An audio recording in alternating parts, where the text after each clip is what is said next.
حضرت یوسف علیہ السلام کا کون سا صبر افضل تھا؟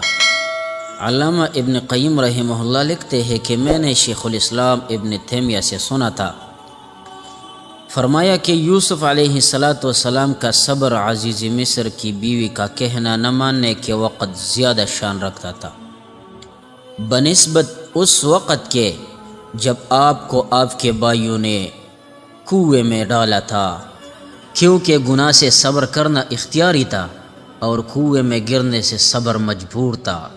حضرت یوسف علیہ السلام جوان تھے اور جوانی میں نفسیاتی خواہش کی طرف داعیہ قوی ہوتا ہے، اور غیر شادی شدہ کا اس کے برعکس کوئی محل نہیں تھا، اور نہ ہی وہ شہوت کو رک سکتا ہے، اور بے وطن تھا، اور بے وطن آدمی جب اپنے وطن میں نہ ہو تو وہ اتنا حیا نہیں کرتا جتنا کہ آدمی اپنے دوستوں میں اور جاننے پہچاننے والوں میں اور اپنے گھر کے لوگوں میں حیا کرتا ہے۔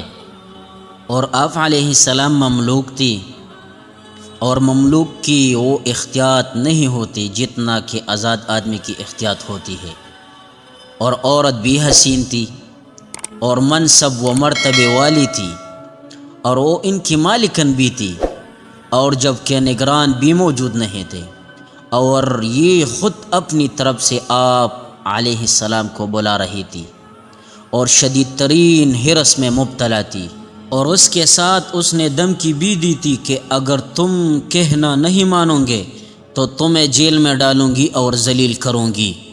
ان تمام اسباب کے باوجود آپ علیہ السلام نے اختیاری صبر کیا تھا، اور جو کچھ اللہ کے پاس انعام تھا اس کو ترجیح دی تھی۔ اس کا صبر لیا، وہ صبر کہاں مقابلہ کر سکتا ہے جو آپ نے کنویں میں کیا تھا، جو آپ کے اختیار میں نہیں تھا۔ میرے دوستو، صبر کے دو فائدے اور دو سبب ہیں۔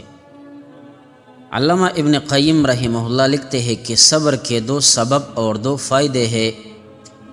دو سبب یہ ہے کہ آدمی گناہ کے وقت اس عذاب کے خوف سے ڈرے جو گناہ کرنے کے بعد لاحق ہوگا، اور دوسرا سبب رب تعالی سے حیا ہے کہ آدمی اللہ کی نعمتوں کو اللہ کی نافرمانیوں میں استعمال کرے اور بڑے بڑے گناہوں میں مبتلا ہو جائے۔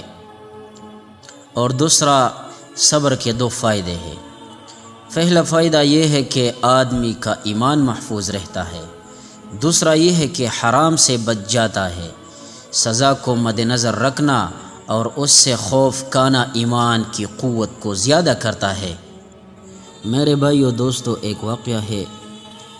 ایک عورت نے ایک مرد کو پلایا تو مرد نے اس کو کہا کہ کوئی آدمی اپنی جنت کو، جس کی لمبائی چوڑائی آسمانوں اور زمینوں کے برابر ہے، اپنے دو ٹانگوں کے درمیان کی چیز کی تھوڑی سی لذت کے لیے بیچ دیتا ہے، اور وہ بڑی نعمت کی عظمت کو نہیں دیکھتا۔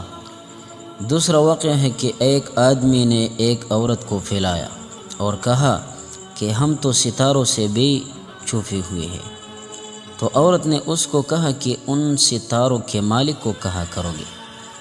اللہ کی فرمان برداری پر ثابت قدم رہنا سب سے اعلیٰ صبر ہے۔ لوگوں میں سب سے زیادہ صبر کے اعتبار سے کامل وہ ہے جنہوں نے اطاعت پر صبر کیا، اور اولو العزم رسول ہے۔ اسی وجہ سے اللہ تعالیٰ نے اپنے رسول کو حکم دیا کہ ان انبیاء جیسا صبر کرے۔ فرمایا تھا فاصبر کما صبر اولو العزم من الرسل الاحقاف، پس آپ صبر کیجئے جس طرح سے ہمت والے رسولوں نے صبر کیا، اور آپ کو منع کیا کہ آپ مچھلی والوں کے مشابہت اختیار نہ کی جب انہوں نے ایسا صبر نہیں کیا جیسا کہ اولو العزم رسولوں نے کیا تھا۔ چنانچہ اللہ نے فرمایا فاصبر لحکم ربک ولا تکن کصاحب الحوت اذ نادی وہو مکظوم، پس آپ اپنے رب کے حکم کا انتظار کریں اور مچھلی والے جیسے نہ ہو جب انہوں نے دعا کی تھی اور وہ غم سے بھرے ہوئے تھے۔ حضرت ابراہیم علیہ السلام کا صبر۔ حضرت ابراہیم علیہ السلام نے مکمل صبر کا مظاہرہ فرمایا تھا۔ اللہ کی اطاعت پر بھی ثابت قدم رہے اور اپنے آپ کو بھی ہر طرح کی لغزشوں سے بچا کے رکھا۔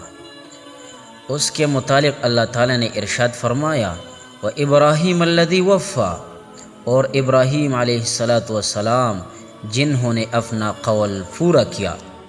اور اللہ تعالیٰ نے ارشاد فرمایا اعوذ باللہ من الشیطان الرجیم وَإِذِ ابْتَلَىٰ إِبْرَاهِيمَ رَبُّهُ بِكَلِمَاتٍ فَأَتَمَّهُنَّ قَالَ إِنِّي جَاعِلُكَ لِلنَّاسِ إِمَامًا قَالَ وَمِن ذُرِّيَّتِي قَالَ لَا يَنَالُ عَهْدِ الظَّالِمِينَ۔ اور جب ان کے رب نے ابراہیم کو کئی باتوں کو آزمایا، پھر انہوں نے ان کو پورا کر دیا، تب فرمایا میں آپ کو سب لوگوں کا پیشوا بناؤں گا۔ عرض کیا اور میری اولاد میں سے بھی، فرمایا میرے عہد ظالموں کو حاصل نہیں ہوگا۔ حضرت ابن عباس رضی اللہ تعالی عنہ کا ارشاد ہے کہ اللہ کے دین پر مکمل طور پر کوئی کام نہ ہوا سوائے ابراہیم علیہ السلام کے، کہ آپ علیہ السلام نے اپنے بدن کو آگ پر پیش کیا اور کھانے کو مہمان کے سامنے اور اپنے بیٹوں کو قربانی کے لیے پیش کیا۔ میری ماں باپ حضرت ابراہیم علیہ السلام پر قربان جائے، کتنا اعلیٰ درجے کا صبر فرمایا۔ اللہ تعالیٰ نے آپ علیہ السلام کو حکم دیا کہ اپنی بیوی اور بچے کو ایک بیابان مقام پر چھوڑ دے، تو ابراہیم علیہ السلام نے اس اللہ تعالیٰ کے حکم کا تکمیل فرمایا۔ پھر اللہ تعالیٰ نے آپ کو اپنے بیٹے کے ذبح کرنے کا حکم دیا، اور ابراہیم علیہ السلام کی عمر تقریباً 100 سال کی تھی۔ اس بڑھاپے میں بھی آپ کو اپنے اللہ کی فرمان برداری کی، آپ کو آگ میں ڈالا گیا، آپ نے صبر کیا اور اپنے دل کو تمام اغیار سے پاک رکھا، قلب سلیم کے ساتھ اپنے رب کے سامنے پیش ہوئے۔ اللہ تعالیٰ نے آپ علیہ السلام کو چند کلمات کی آزمائش میں ڈالا، آپ علیہ السلام نے ان کو پورا کیا۔ آپ علیہ السلام نے اپنے رب کی غیرت کی خاطر بتوں کو توڑا، پھر جب آگ بھڑکائی گئی تو اللہ کے مہربانی سے آگ کی حرارت ختم ہو گئی، اور اس جلنی ہوئی آگ کے درمیان جنت کا درخت لگا دیا گیا۔ چنانچہ ارشاد ہوا قلنا یا نار کونی بردا وسلاما علی ابراہیم، ہم نے حکم دیا کہ اے آگ ٹھنڈک اور آرام ہو جا ابراہیم کے حق میں۔ زیادہ ٹھنڈک بھی تو زحمت ہوتی ہے، تو اللہ نے فرمایا آرام والا ٹھنڈا ہو جائے، یعنی نہ تو زیادہ ٹھنڈا اور نہ ہی زیادہ گرم ہو۔ اور حضرت نوح علیہ السلام کا صبر کتنا تھا۔ نوح علیہ السلام نے اپنی امت کو 950 سال تک اللہ کی طرف بلایا اور دعوت دی۔ کتنا طویل زمانہ ہے جس میں انہوں نے اس دعوت پر صبر کیا اور بلاتے ہی رہے۔ حضرت ابراہیم علیہ السلام کے بیٹے حضرت اسماعیل علیہ السلام کی صبر کو دیکھو۔ اللہ تعالیٰ فرماتے ہیں جب وہ ان کے ساتھ دوڑنے کی عمر کو پہنچا، ابراہیم نے فرمایا اے بیٹے میں خواب میں دیکھتا ہوں کہ تجھے ذبح کر رہا ہوں، پس دیکھو تمہاری کیا رائے ہے؟ عرض کیا اے ابا کر دے جو آپ کو حکم ہوا ہے، آپ مجھے انشاءاللہ سہارنے والا پائیں گے۔ پھر جب دونوں کے حکم مانا اور لڑنے کے کو ماتے کے بل لٹھایا، اور ہم نے ان کو پکارا کہ اے ابراہیم تم نے خواب کو سچ دیکھا یا ہم نیکوکاروں کو ایسا ہی بدلہ دیتے ہیں؟ حقیقت میں یہ بڑا امتحان تھا، اور ہم نے بڑا جانور ذبح کرنے کے لیے بدلہ میں دیا، اور ہم نے اس حکم کو پچھلے لوگوں میں باقی رکھا۔ سلام ہے ابراہیم پر، ہم مخلصوں اور مخلصین کو ایسا ہی صلہ دیا کرتے ہیں، وہ ہمارے ایماندار بندوں میں سے تھے۔ تو میرے پیارے دوستو، اللہ تعالیٰ کی طرف سے ہم پر بھی کبھی کبھی امتحان آتے ہیں، اور کبھی بیماریوں کی صورت میں، کبھی رزق کی تنگی کی صورت میں۔ اللہ تعالیٰ فرماتے ہیں کہ میں نے موت اور زندگی آزمائش کے لیے پیدا کیا ہے کہ آپ کون سے عمل اچھے کرے یا برے کرے۔ تو یہ سب زندگی میں جو ہے مالداریاں، غریبی، بیوسی، یہ سب اللہ تعالیٰ کی طرف سے امتحان ہے۔ اللہ ہم سب کو اس امتحان میں کامیاب کرے، اور اللہ ہم سب کو صبر کرنے کی توفیق عطا فرمائے۔ آمین یا رب العالمین۔